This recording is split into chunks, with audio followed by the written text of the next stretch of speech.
ممكن بعد 5 سنين بس توصل لاي حاجه في الدنيا انت عايزها، بشرط واحد، تبقى عارف عايز تروح فين.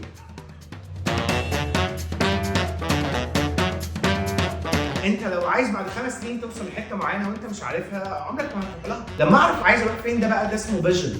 ولو عندي فيجن هيخلق عندي ميشن، هيخلق عندي حاجه لازم اعملها دلوقتي عشان اروح بعد 5 سنين. انا في النص بقى هلاقي اوبستكلز وهلاقي فرص لازم اغتنمها، فده كله هيبقى اكشن يوديني الحته اللي بعد 5 سنين هوصل.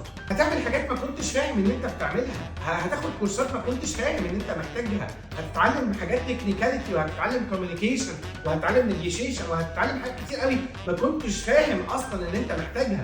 هتعرف اصلا ان انت محتاج تتعلم لما يبقى عندك الحته اللي انت محتاج تروح لها كمان 5 سنين، لما يبقى عندك الفيجن.